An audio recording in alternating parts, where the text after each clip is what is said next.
Donc la dernière table ronde. Donc là, on va voyager, puisque le thème, c'est justement les mobilités.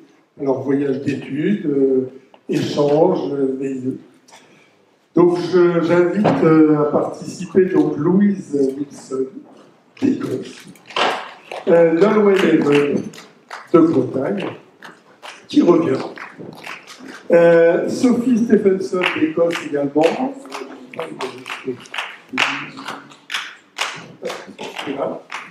Et puis Aude Chenet de Bretagne également.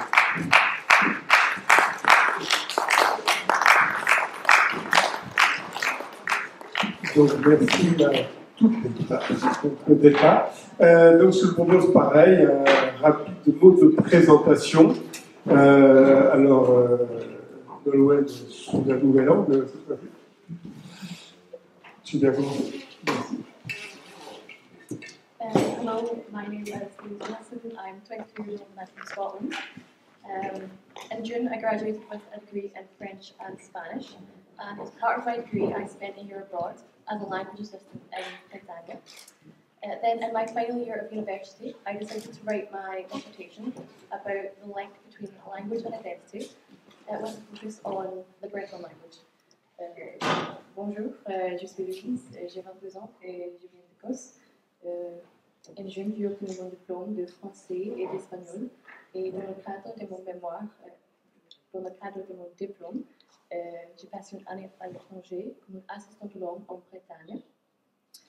Par la suite, lors de ma dernière année d'université, j'ai choisi d'écrire mon mémoire en français sur le lien entre la langue et l'identité, avec la question dans quelle mesure la langue peut-elle être un véritable indicateur d'identité avec une étude de la langue correcte.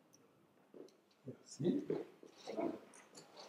Hi again. So, as you know, I went to Dublin for a year. I worked as a continuous improvement engineer at Liquid Healthcare, which is a French company which provides respiratory equipment for people who are doing sleep apnea and with respiratory issues. I was optimizing processes in order to get the business, to improve the efficiency of the business. So I implement new tools in the warehouse, workshop at the warehouse. So the VIE program means Volontariat International en Entreprise, which is a French international program that allows young professionals to gain an experience abroad. Donc, je m'appelle Nolwenn, j'ai réalisé un VIE de 12 mois chez Air Liquide Healthcare. C'est une entreprise qui fournit donc des appareils d'aide à la respiration à des patients qui sont atteints d'apnée du sommeil notamment. Et j'ai pu réaliser donc, des actions d'amélioration continue au sein de l'atelier de réparation des appareils et au sein des zones de stockage dans l'entrepôt. Le VIE, donc c'est un programme financé par le gouvernement français qui aide des jeunes professionnels à réaliser une expérience à l'étranger au sein d'entreprises françaises. Merci. Féisgur mar bheith mu Sophie agus an ná bahami agus habi chotáiste bhí seo holiday san collaborathe seo an sa Bretagne. Bonjour, je m'appelle Sophie et je viens de l'Écosse, de Fort Augustus, près de Lagness. Je suis danseuse et je travaille également en gaélique pour promouvoir la langue, la danse, la musique et la culture gaélique. Je suis allée à l'université d'Édimbourg pour étudier la littérature et l'ethnologie écossaise. Après, j'ai vécu dans les îles à l'ouest de l'Écosse pour étudier la musique. Après, dans l'île de Skye pour suivre des cours d'immersion en gaélique. Depuis, je travaille en gaélique. Plus récemment, j'ai fait des recherches sur les archives gaéliques, sur le gaélique dans la diaspora américaine. Hello everybody, my name's Sophie Stevenson. I'm from a wee village called Fort Augustus beside Loch Ness in the Highlands of Scotland, and I'm very happy to be here for this conference as part of Lorient Festival, so thank you very much for having me. And I went to university. I went to the University of Edinburgh, where I studied Scottish literature and ethnology. I did my dissertation in looking at how traditional music across the centuries has been an important part of creating community and creating links between people, and particularly looking at the connectiveness of language, dance, music and storytelling, and how these all fit together to create a community in Plaicavey.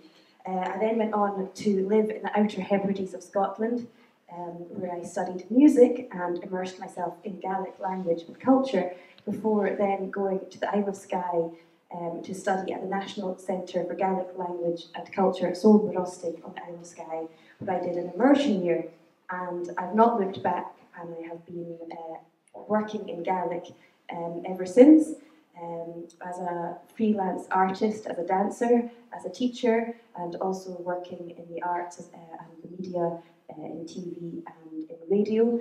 And at the moment I also have a part-time job as working in creative projects in Gaelic for the organisation Feish Rosh. Oh, I missed the bit at the end, sorry. So that's relevant to the question you're going to ask.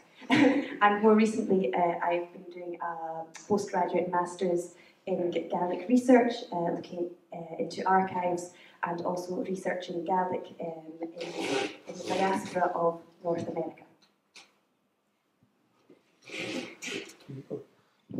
Hey, hi everyone. My name is Ochene, and I'm from the Brittany, but I'm from the Gulf of Lorient. I grew up near Lorient, in a very rural area, which used to be a rural area, it's not anymore. But my interest took me to the United States. I did my PhD there in anthropology. I'm an anthropologist. I work specifically with indigenous communities over there. My dissertation looked at the social ecological resilience of the Lakota Sioux of the Pine Ridge and Cheyenne River Indian reservations, and particularly the constructed link between humans and nature. So that's been an enduring interest of mine. And following that, I taught at Colorado State University for a few years. I'm now the director of the Native Lands Advocacy Project. It's a project that's US-based and that releases geolocated information for tribes in open access for sovereign land-based decision-making.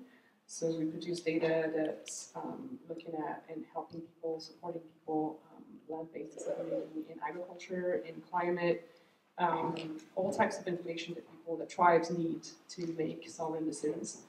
And back in 2021, I came back to Brittany, partially for personal reasons, but also professional, as my long life journey, I guess, working with indigenous communities in the US, made me more and more ask the question myself of, well, okay, you're looking at all of these people's relations to the land, what about yours? And this is actually a question that a lot of my native friends in the US asked me, and were like, oh, it's cool, you know, like you're learning a lot of things and you're writing and helping and supporting and whatnot, but what about your land? What about Brittany? What's going on there? Are you guys not a Celtic nation or something? Don't you have like something going on with the land and lived there for a long time and so forth? And I was like, oh, no, that's a very good question. And I guess growing up in Brittany, even though I was completely imbued in a lot of land-based processes, really, and that defined a lot of who I am, I was not fully aware of it or theorizing it for that matter, because I was not taught to look at the land this way and to look at culture that way either. So I came back to Brittany and I got a Marie Curie fellowship to study particularly traditional ecological knowledge in Brittany and starting noticing the incredible connections between the way that land and culture is tightly connected and the way that this construction and also the illusion of the separation between humans and nature has been created in very similar ways when you look at indigenous communities in the US, but also in Britain. So that's been part of my studies. I'm working on a book that's going to summarize a lot of these findings. But yeah, that's it in a nutshell. Il y a un résumé en français. Bonjour à tous, donc Aude Chenet, je suis donc fille du Pays d'Auray. J'ai grandi à Baden plus particulièrement, un espace très très rural, c'est vraiment un espace rural à l'époque qui est bien gentrifié aujourd'hui. Et donc j'ai fait mon doctorat aux États-Unis, j'ai vécu 12 ans là-bas. J'ai fait mon doctorat à Colorado State University. J'ai travaillé sur la résilience socio-écologique des lacs Sioux, en m'intéressant plus particulièrement au lien entre les humains et la nature, et le lien construit que ces personnes ont développé. Je suis aujourd'hui directrice du Native Land Advocacy Project, qui est une plateforme de données en ligne utile et en soutien à la gestion territoriale souveraine des tribus. Et en 2021, je suis revenue en Bretagne, m'intéresser aux questions de ce lien à la terre et de ce qu'on appelle les savoirs écologiques traditionnels en Bretagne, suite à des questionnements personnels et professionnels et certains questionnements de mes collègues autochtones aux États-Unis qui me demandaient « Mais Aude, c'est bien, tu étudies le comportement à nous ici, mais qu'en est-il de votre lien à la nature là-bas en Bretagne ?» Et ça a donné lieu à beaucoup de questions, dont cette recherche Marie Curie que j'ai effectuée pendant 24 mois, qui fin en février dernier et qui donnera lieu à un ouvrage. Et bien, maintenant, avec impatience. Première question à Louise. En français. Ok. Donc, moi, ce qui m'intéresse, c'est qu'est-ce qui t'a justement amené à venir suivre cette expérience ici en Bretagne, pourquoi, et puis qu'est-ce que ça peut représenter pour toi? So Louise, how and why did you decide to go to Brittany to do this experience, and what does that represent to you? Alors, avant d'aller à l'étranger, on peut choisir la région dans laquelle on veut vivre. Et ma famille et moi avons toujours été fiers d'être écossaises et celtiques. Et je savais que la Bretagne est notre communauté celtique. Et donc, cela a influencé ma décision, car je voulais en savoir plus sur la culture. Et donc, pendant l'année, j'ai vécu et travaillé à Pontivy. C'était super. J'ai découvert la culture, les traditions, et j'ai assisté à une résidence. Cependant, la majorité des personnes que j'ai rencontrées ne parlaient pas le breton, même si elles s'identifiaient comme bretons. Et je trouvais cela très intéressant parce que malheureusement, ma famille et moi ne parlons pas le gaélique, mais comme je l'ai dit, nous sommes écossais, pas britanniques. J'ai donc voulu explorer cette idée pour mon sujet de mémoire, car je crois qu'il est nécessaire d'apprendre davantage les autres pays celtes. Et c'est important. Donc, bien sûr, je suis une observatrice extérieure de la culture bretonne. Il était nécessaire pour moi de représenter les citoyens bretons, donc j'ai créé une enquête pour obtenir les opinions des Bretons aujourd'hui.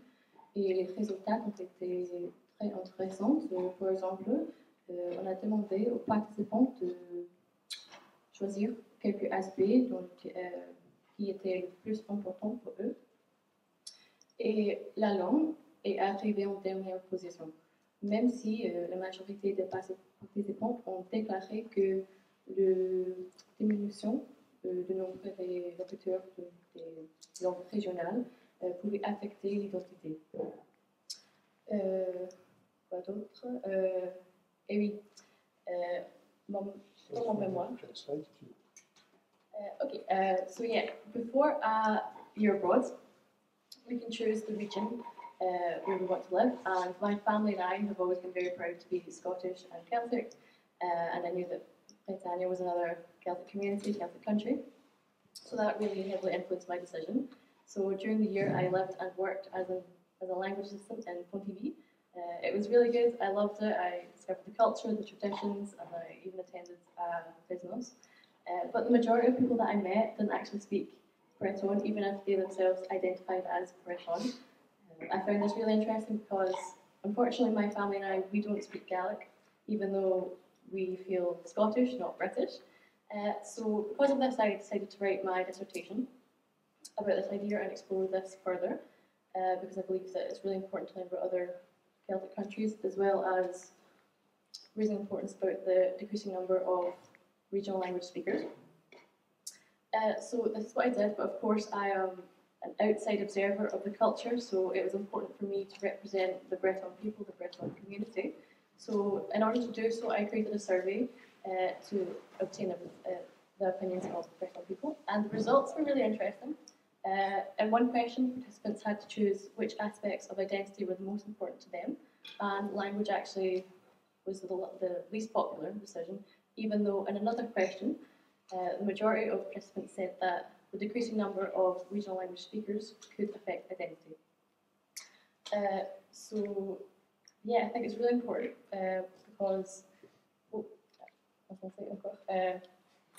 en mémoire pour mon diplôme, je représente que 7000 mots et 5-6 mois de recherche, donc c'est pas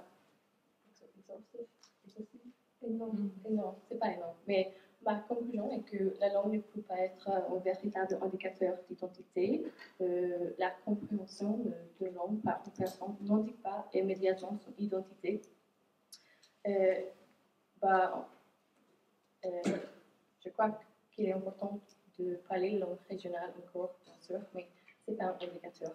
Et finalement, pour moi, l'apprentissage de notre culture celtique a représenté une occasion pour moi d'apprendre davantage sur ma propre identité celtique, parce que maintenant, je suis plus consciente du problème que les langues régionales sont confrontées, et je suis plus consciente de l'importance de l'événement aujourd'hui. Yeah, so for me now, to learn about another Celtic culture is really important because it represents an opportunity for me to learn about my own Celtic culture, my own Celtic identity. Now I'm more conscious of the problems that regional languages face and the importance of events just like today. Thank you, merci beaucoup. Nolwenn, donc toi tu as fait une année à l'étranger en VIE, c'est ça? Et je voulais savoir en quoi cette expérience ou ce type d'initiative, à partir de ton expérience, je pense que cette initiative pouvait être un vecteur de promotion justement d'une culture celtique, notamment chez les jeunes. Yes, okay. So thank you for the question. So yes, I think thanks to VIE program, more people can gain a professional experience abroad. It also creates a cultural exchange and also it allows people to gain cultural immersion in another country. Also, maybe you have watched a little video earlier. It was a video promoting the VIE. In Ireland, we were like around 40 VIE in different French companies. And so we had to create a short video to promote our year during the VIE. And actually, I was very pleased because I was invited to the French ambassador in Ireland, and I have been awarded for my commitment to the DAA. So I was very delighted and surprised by this, and yes, I think VIE is a very great opportunity. Actually, it's a one lifetime experience, as you can do it only one time. So you really have to choose your subject and your country. And yes, it's 1 year up to 2 years. And no, it's definitely a unique experience. So le VIE, c'est une expérience qu'on peut réaliser une fois dans sa vie. Et on peut le faire donc dans différents pays, et on doit choisir donc sa mission.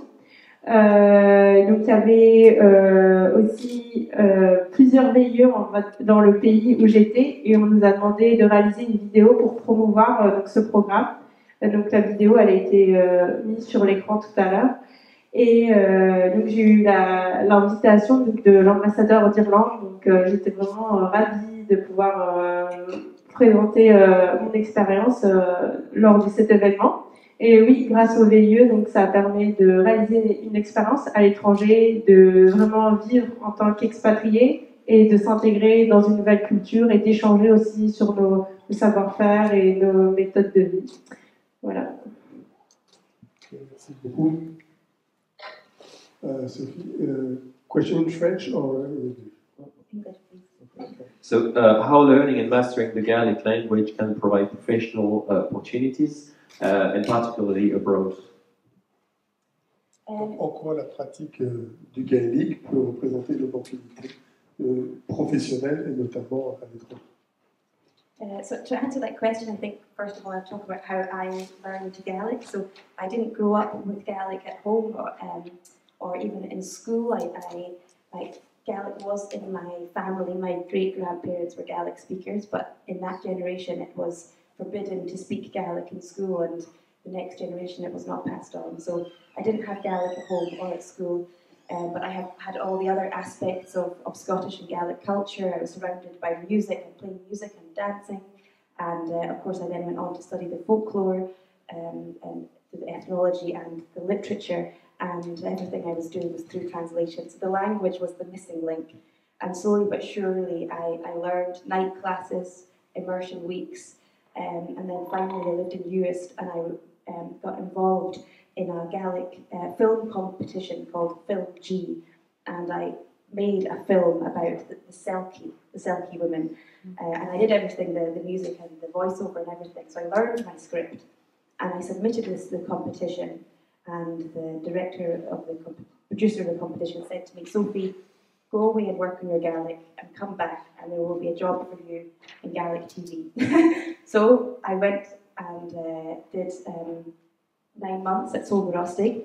Straight after that I got a job working at the National Centre of Gaelic Language and Culture at Solvarostig for their short course programme, and then I went straight into a job in Gaelic media working for Gaelic drama. So I worked in Gaelic drama and other freelance opportunities in Gaelic for a while. And then I got the opportunity to do a residency to be in 2000, and I think it was 16, for the European Capital of Culture, which that year was in Donostia, San Sebastian. I was the Gaelic artist in residence, where I found that an incredible experience because I got to learn Basque, but also it made me realise the shared similarities we have as minority language speakers in different communities internationally. We share the same drive, the same passion, and the same oppression by dominant languages. And that was a very enriching experience for me. And it also made me realise how small Gaelic is in the world and how much we have to fight for our own language and our own part of the world. I then went on to carry on working promoting Gaelic at Solvarostig as the marketing officer for many years, as well as working with organisations including Creation and Gale, teaching children and adults across Scotland, teaching in Gaelic and also with dance, as well as Ceollis, which is a Gaelic organisation in Outer Hebrides.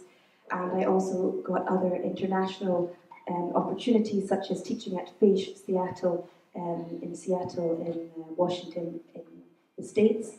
And I very much see the language as part of the culture, and you can't have one without the other. So everything I do mixes everything together with the dance and the music and the language. They're all together, and the opportunities have all come part and parcel. And particularly in my more recently as well with my research, I've been researching Gaelic in the diaspora, and then you start to realise, and I'm sure the same with Breton, that our linguistic community is no longer defined or confined by geographical borders.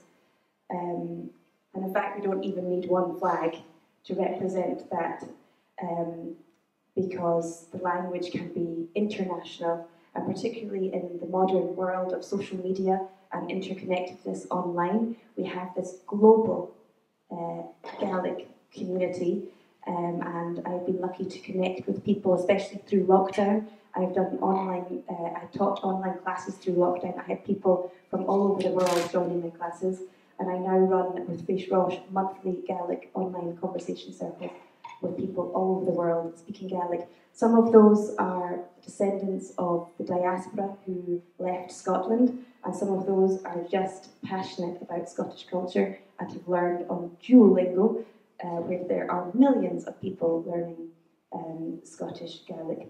And oh yes, my research also has taken me to New York to research, to follow in the footsteps of my great-grandfather's brother, who was a Gaelic speaker who lived in New York in the 1920s, and there was a very vibrant Gaelic-speaking community in New York, as well as other places, urban centres across North America, and of course in Cape Breton, Nova Scotia, which still has a Gaelic thriving community today. So thanks to Gaelic, I have had so many opportunities. I probably would not be here right now if it wasn't for the language and the cultural institutions which have offered me the opportunity to learn about my culture and to engage with it and to share, most importantly, with the next generations, and to share on international stages and perform around the world. So.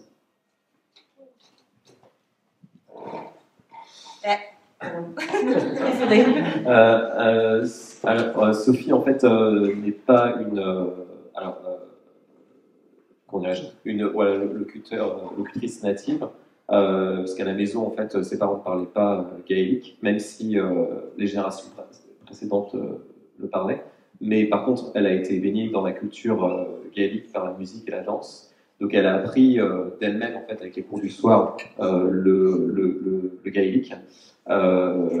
Et en fait, la nécessité d'améliorer son gaélique a eu lieu à travers en fait une expérience professionnelle, donc lors d'une compétition cinématographique dans laquelle elle était impliquée, et on l'a poussée en fait à améliorer son gaélique.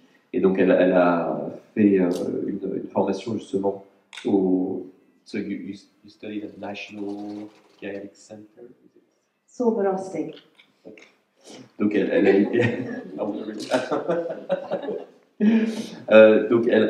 a étudié du coup au Centre gaélique national pour améliorer son gaélique, et après elle a eu des opportunités professionnelles en gaélique dans le cinéma en fait.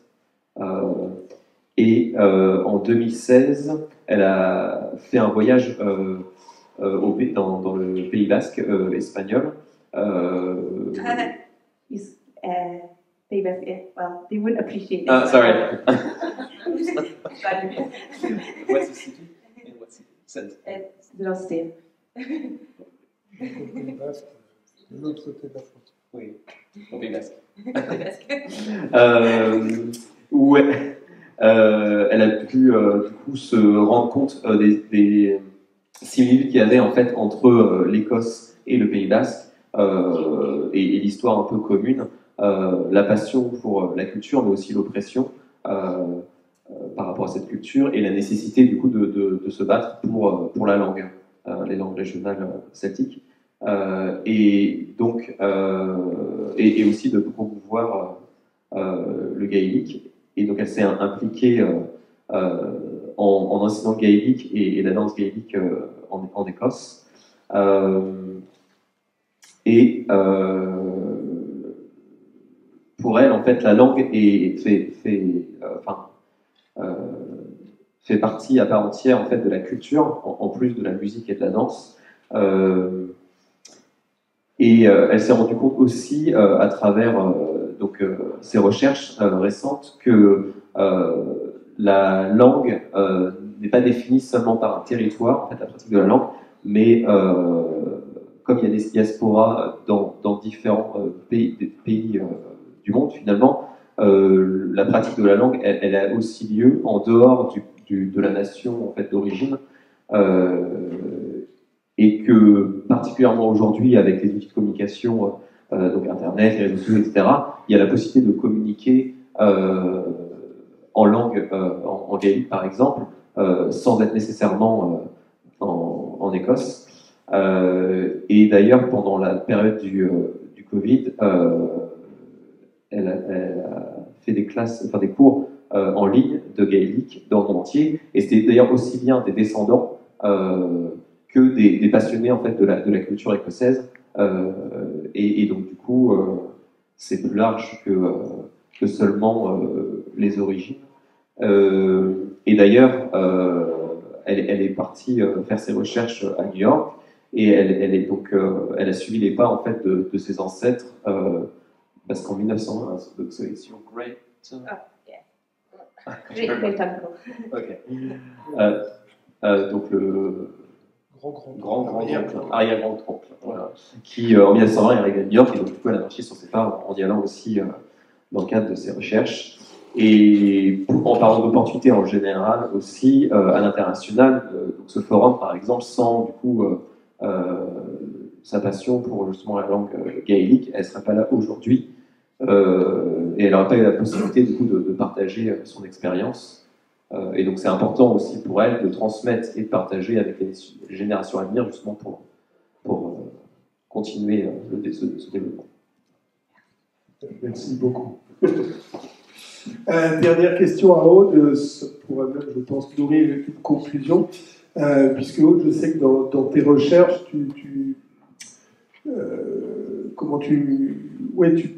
évoques beaucoup la manière d'habiter le territoire. Ça joue une place centrale dans tes recherches. Et je trouve que toutes les expressions culturelles qu'on a évoquées aujourd'hui sont un peu des manières d'habiter son territoire. Donc j'aurais bien avoir justement ton regard sur tout ce qui a été évoqué cet après-midi, sur ces dynamiques. So the ways of living in a land, in a piece of land, is central or has been central in your research. So how do you view the cultural dynamics that we have discussed this afternoon about that? Je réponds en français d'abord et puis je traduis. Bien sûr. Okay. Je ne sais pas si je peux conclure sur tout, mais non, je voudrais revenir sur peut-être un aspect parce que je trouve que dans la façon dont on exprime la culture et les questions culturelles, surtout en Bretagne, on s'exprime souvent de façon restreinte parce que poussé par des configurations, des enjeux politiques par exemple, des façons de nous représenter qui nous sont un peu imposées par la façon dont les autres nous représentent et pas forcément sur notre propre détermination. Et évidemment, ça peut impliquer d'autres questions, des questions de souveraineté territoriale, etc. Je ne vais pas forcer là-dedans aujourd'hui. Mais il ne faut pas oublier que la culture, en fait, c'est vraiment multidimensionnel. Et surtout, là, je vais parler de la culture bretonne, mais c'est pareil pour toutes les cultures celtiques, c'est pareil pour toutes les cultures, en fait, et toutes celles des cultures autochtones avec lesquelles j'ai pu travailler. Et c'est même ce qui définit ce lien autochtone, c'est le lien à toute cette multidimensionnalité de la culture. Ce n'est pas un objet statique dont on hérite comme ça. C'est une manière d'habiter le monde, d'habiter le territoire. D'abord, et puis qui se transmet, enfin, voilà. Mais souvent, on se focalise sur la dimension sociale, la culture comme vecteur de socialité, de sexualité, la culture comme objet politique, la culture comme objet personnel. Voilà, je suis de telle culture, mais souvent quand même en essentialisant un petit peu cet objet, alors qu'en fait la culture, elle est multidimensionnelle, elle est écologique, elle s'inscrit dans des pratiques du territoire. Moi, je l'ai vu en Bretagne, pour le coup, en observant les savoirs écologiques traditionnels, donc l'ensemble des pratiques culturelles à valeur écologique ou des pratiques écologiques à valeur culturelle, et il y en a énormément, que ce soit dans la ruralité traditionnelle, dans les pratiques agricoles, dans la gestion du bocage, que ce soit dans le rapport spécifique et spécial qu'on a avec l'eau, par exemple, avec toutes ces fontaines auxquelles on prête certaines propriétés. Enfin, il y a énormément de façons d'habiter le territoire qui participent de notre façon d'être breton. Et d'ailleurs, on n'est pas breton en Pays de Ré comme on est breton dans le Trégor et comme on est breton ailleurs, en fait. Je voulais juste d'ailleurs reprendre une citation de Jeanne Le Caradec qui illustrait ça pas mal, qui dit « Quand bro, quand guise, quand paresse, quand is, sans pays, sans guise, sans paroisse, sans église ». Et donc en fait, on se rend bien compte que la Bretagne, ben, c'est pas un concept, faire un peu écho au roman national, elle n'est pas une et indivisible, c'est un territoire multiple, et il y a plusieurs façons, des centaines de façons d'être breton, et toutes ces dimensions sociales, écologiques, culturelles, cosmogoniques aussi, il y a dans le lien à la terre, dans la façon d'être au territoire, est-ce qu'on est dans une séparation de l'humain et de la nature, est-ce qu'on est plus dans l'intégration? Quand on regarde la Bretagne d'avant-remembrement, on est clairement dans une configuration avec des petits hameaux polyculturalistes qui sont vraiment dans ce qu'on pourrait appeler aujourd'hui la permaculture, en tout cas avec un lien interespèce très très fort, avec, voilà, et sans être passéiste, ces manières de se représenter le territoire, elles comptent, elles sont importantes. On les retrouve aujourd'hui dans la toponymie, on les retrouve aujourd'hui dans énormément d'aspects de nos territoires. On cherche à nous enlever d'ailleurs, toujours avec la toponymie, en faisant une guerre avec la guerre contre la toponymie bretonne. Tout ça pour dire que, voilà, si je devais faire peut-être une conclusion là-dessus, ce serait que la langue et les cultures ne sont pas simplement des objets hérités, mais il faut vraiment se rappeler que ce sont des manières vivantes d'habiter un territoire. Et moi, mon espoir, c'est qu'on puisse se poser ce genre de questions au niveau de la façon dont on gère ce territoire, pour que cette dimension un peu plus large, cette définition un peu plus large de l'identité, de la culture, du lien au territoire en Bretagne, puisse inspirer les politiques publiques, puisse vraiment s'inscrire dans la façon dont on a d'envisager la Bretagne et l'envisager de manière pérenne. In English, yeah, well, that's going to be more of a summary. So how much time do we have? Sorry? How much time do we have? Like 5 minutes? 5 minutes. Yeah, I'll try to translate this and I'll summarize it. There'll be questions later? No, it's okay. Right, so yeah, what I was talking about was that we often go about a dimension of identity that's imposed by exogenous circumstances, so by the outside, by the way that other people define us as opposed to how we define ourselves. And Brittany certainly is the case because it's a region that has very limited sovereignty. And so there's all these questions of political, it really precipitates this dimension of identity and culture around issues of politics, and pushes people to really essentialize themselves pretty much, when in fact culture is so much more than that. Culture is social, political, personal, it's ontological, it defines the way that you are attached to the land, it's ecological as well, and I certainly see that in the way that I've observed traditional ecological knowledge and the similarities between indigenous peoples in the US and here in Brittany, for instance, with the very high level of relationality that has been going on in Brittany forever, and particularly before the Grand Remembrement. And so, basically, so before the 60s, and you can see this very high level of relationality to the species that people were handling, the agricultural practices, all the knowledge of the land, the language itself. I was talking earlier to you about the word luzu in Breton, which basically means plant, but it also means medicine. And so that really illustrates how much people had knowledge of the land to heal themselves, and that interconnectivity exists in the language. It still lives within it. So all these dimensions of culture are really important to consider.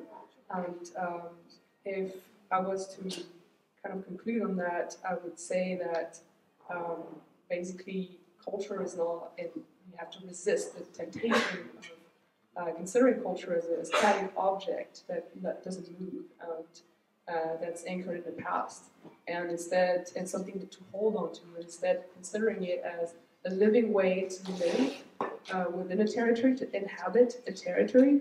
And there are so many territories in Brittany, there's so many ways to be Breton.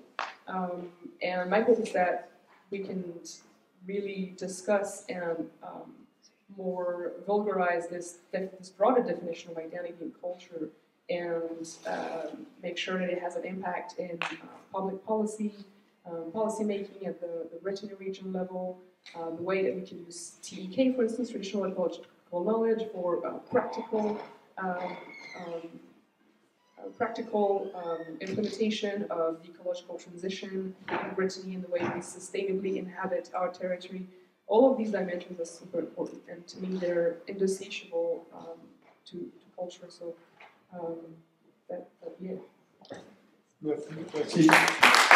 Merci beaucoup, Aude, d'avoir apporté cette conclusion. Je crois que j'aime bien cette idée, effectivement, de la pratique culturelle comme une manière d'habiter, c'est très important, son territoire. Et je crois que là, il y a un vrai projet où on parlait de l'identité, non pas comme quelque chose d'essentialiste, mais plutôt comme quelque chose d'existentialiste, donc comme un projet à créer. Et c'est là où ça fait tout le sens, ça trouve tout son sens, toutes ces expériences que vous avez pu partager tous, et vraiment un grand, grand merci d'être venu là, d'avoir échangé. Thank you very much. You translate?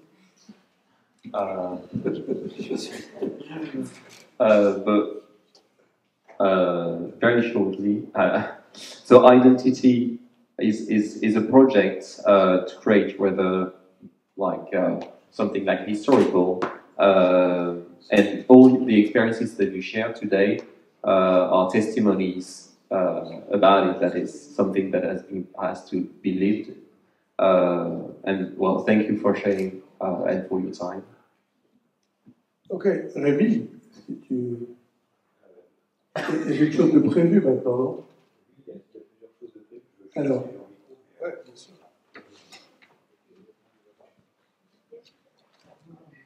Merci. Oui, donc du coup, on va conclure cette journée en fait avec un petit concert qui est organisé avec un certain nombre de participants qui étaient présents sur la 3e table ronde. Donc, on va vous inviter à vous diriger en fait à l'extérieur, juste à la sortie de la salle, où un petit concert de 10 minutes